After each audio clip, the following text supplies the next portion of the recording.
बाज और बिल्ली की कहानी। एक जंगल में एक बड़ा सा बरगद का पेड़ था। उस पेड़ के छाल में एक बूढ़ा बाज रहता था।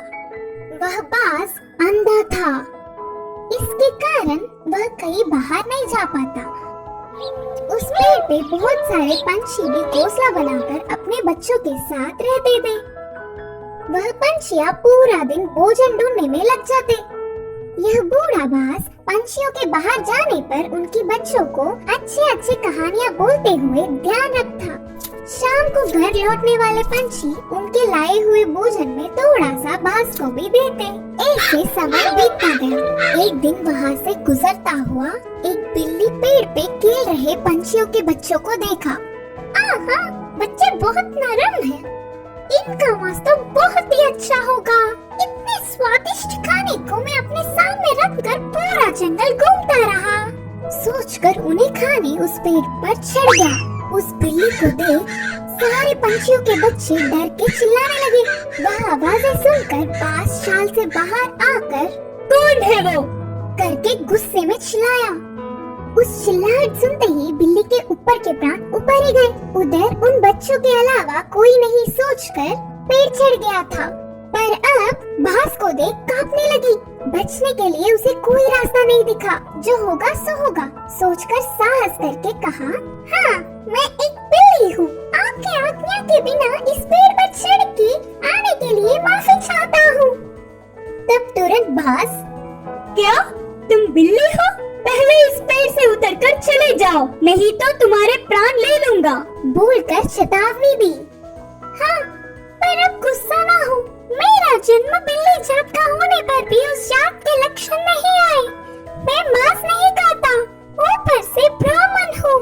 इस जंगल के पंछी जानवर तुम सब बहुत ही अच्छे हैं करके तुम्हारे लिए अच्छाई सुनकर तुमसे दोस्ती करने के लिए आया हूँ, बिल्ली ने बहुत ही होशियारी से कहा। बिल्ली की बातें सुनकर बाज बहुत खुश हुआ।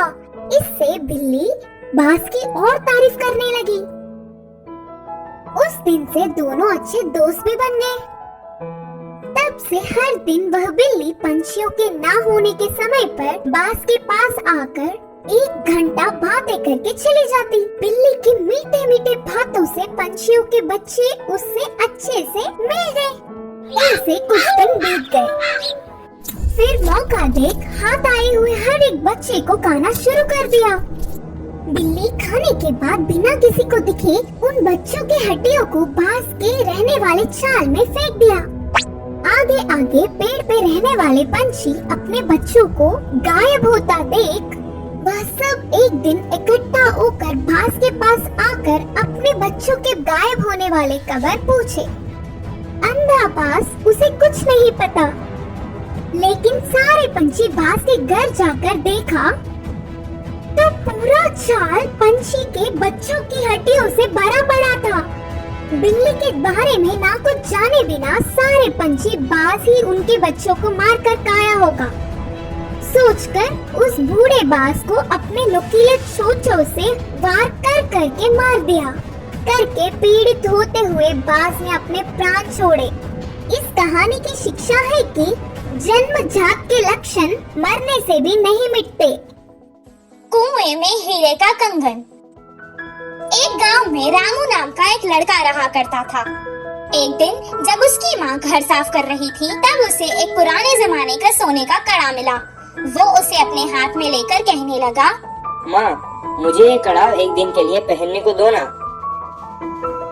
बेटे की इस ख्वाहिश को देखकर माँ ने कहा, ठीक है बेटा, पहन लो, लेकिन याद रखना कोई साधारण कड़ा नहीं है ये तो सोने का कड़ा है। आज इसे पहन लो और कल तुम्हारे पिता को बिना बताए हम इसे वापस अलमारी में रख देंगे। जैसे ही उसकी माँ ने कहा वो तुरंत कड़े को पहन के सारा गांव घूमने लगा। रात में भी उसने उस कड़े को खुद से दूर नहीं किया और अपने पास ही रखकर सुकून से सो गया। उस रात उसके गांव में चोर घुस आए और जिसके घर से उन्हें जो कुछ मिलता था जैसे पैसे, जेवर, सोना सब उठाकर ले जाते थे। सुबह जब उसके गांव वालों को पता चला कि उनकी सभी मूल्य चीजें चोरी हो चुकी हैं, वो सब शोर मचाने लगे। कितना ढूंढने पर भी चोर का पता नहीं चला। की वजह से उसके पुरखों का सोने का कड़ा चोरी हो चुका था। ये सुनकर उसके पिताजी को बहुत गुस्सा आया और वो डांटने और मारने लगे। कुछ देर बाद उसने कहा, वो कोई खिलौना नहीं था जो तुमने खो दिया, वो मेरे पुरखों की निशानी थी। अब दोबारा मुझे अपनी सूरत नहीं दिखाना, निकल जाओ यहाँ से।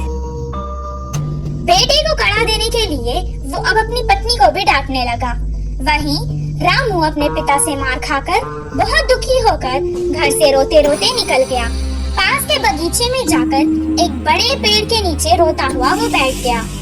वहीं पेड़ के नीचे जो चोर ने उसका कड़ा चुराया था, वो चोरी किया हुआ सामान वहाँ बंटवारा कर रहे थे। वो दोनों चोर जोर जोर से बात कर रहे थे। ये सुनकर रामू को पता चल गया कि वो वही चोर है। वो धीरे से वहाँ से उठा और कुएं के पास जाकर कुएं में देखकर रोने लगा और कहने लगा कि उसके हीरो का कड़ा कुएं में गिर गया है। उसके रोने की आवाज सुनकर चोर उसके पास आए और रामू से पूछने लगे कि वो क्यों रो रहा है। रामू ने जवाब दिया, मेरे दादा बहुत बड़े पंडित थे और उन्होंने एक जमींदार के पास पूजा की थी, तो उन्होंने उन्हें तोहफे में एक हीरो से भरा हुआ सोने का कड़ा दिया था। वो कड़ा मैं मेरे घर वालों को बिना बताए पहन कर आ गया था और यहाँ आकर खेल रहा था और अचानक मेरे हाथ से वो कड़ा फिसल कर गिर गया था। जब मैं उस कड़े को हाथ लगाता था तब भी वो मुझे डांटते थे, और अगर मैं उन्हें बताऊंगा कि मेरे हाथ से वो कुएं में गिर गया तो वो मुझे मार देंगे। हीरो का कड़ा कुएं में है सुनकर ही वो दोनों लड़ने लगे कि कौन कुएं में जाकर कड़ा लाएगा। दोनों अपने हाथ में रखे सामान को जमीन पर रखकर एक साथ कुएं में कूद गए। जैसे ही रामू ने ये देखा, वो तुरंत पैसे और जेवर लेकर भागकर गांव वापस आ गया। आकर गांव के बड़ों को उन चोरों के बारे में बताया। तब सब गांव वाले कुएं के पास आए और उन दोनों चोरों को पकड़कर मारा और उन्हें बहुत अच्छा सबक सिखाया। सबके जेवर और पैसे उन्हें वापस मिल गए। रामू और उसके परिवार को उनका पुश्तैनी कड़ा वापस भी मिल गया था और रामू की होशियारी की वजह से रामू को खूब शाबाशी भी मिली। इस कहानी से हमें ये शिक्षा मिलती है कि समय पर चतुराई दिखाने से मुश्किल समस्या भी टल सकती है। पछताने वाला मोर। एक जंगल में कौवा पंछी बहुत अच्छे मित्र थे। वे एक दूसरे की मुश्किलों में मदद करते थे। एक दिन कौवा पंछी के रहने वाली जगह पर बचाओ बचाओ मित्र बचाओ बोलते हुए कांपता एक मोर उनके पास भागते हुए आया। क्या हुआ मित्र, कहाँ से भागते आ रहे हो? इतने परेशान क्यों हो? मुझ पर शिकारी की नजर पड़ी, वह मेरे पीछे पड़ता आ रहा है, तो बचने के लिए भागता हुआ रास्ता भूलकर तुम्हारे सामने आई। अब तुम्हें ही मुझे बचाना होगा। अच्छा ठीक है यार, पंछी ने कहा। कौवा पंछी ने उस मोर का साथ दिया। फिर से वापस जाने के लिए रास्ता भूलने के कारण कौवा पंछी के साथ वही रहते हुए मोर अच्छे मित्र बन गए। उनकी मित्रता कुछ दिन अच्छा था। कौवा पंछी के बीच की मित्रता ना सह पाते हुए मोर जलने लगी। किसी भी तरह कौवा पंछी को अलग करना चाहती थी। एक दिन कौवा भोजन के लिए बाहर जाने के समय पर मोर ने पंछी से कहा, मित्र तुम कौवे से इतना ज्यादा मित्रता बढ़ाकर बहुत ही नजदीक रह रहे हो। क्या तुमने उसकी बदसूरती कभी नहीं देखी? उसे देख सब चिढ़ जाते हैं। तुम्हारा उससे दूर रहने में ही भलाई है। मैं जो कहना चाहती थी वो कह चुकी, बाकी तुम्हारी मर्जी। वह सुनकर अचानक चौंकने वाला पंछी मोर से कहा, हाँ सच्ची, मैंने इतने दिनों से कौवे के बारे में सोचने की कोशिश भी नहीं की। हट, उससे क्या दोस्ती, उससे क्या मित्रता। तुम्हारे जैसे सुंदर वालों से मित्रता करने से मेरा मूल्य और होदा बढ़ेंगे। उसकी चाल सफल हुई करके मोर खुश हुई। आगे आगे मोर पंछी के व्यवहार में परिवर्तन देख कौवा उन्हें उसे दूर करने की बुरी सोच को समझी।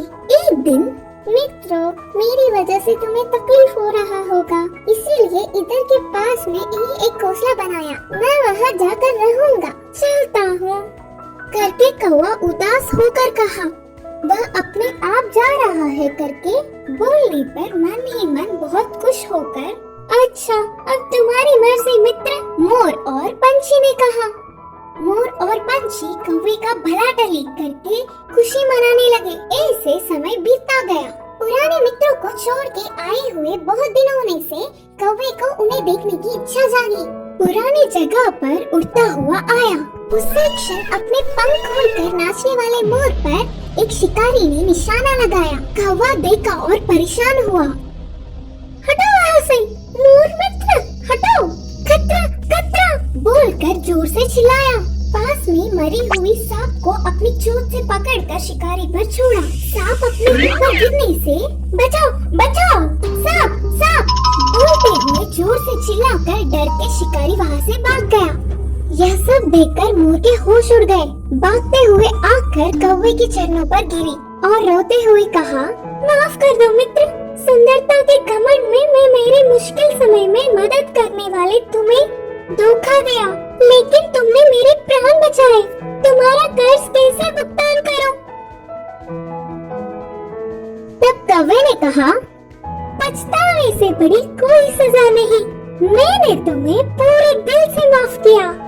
तभी आई हुई पंछी पूरी बात जानकर दुखी होकर अपनी की हुई गलती पर शर्मिंदा होकर सिर झुकाया।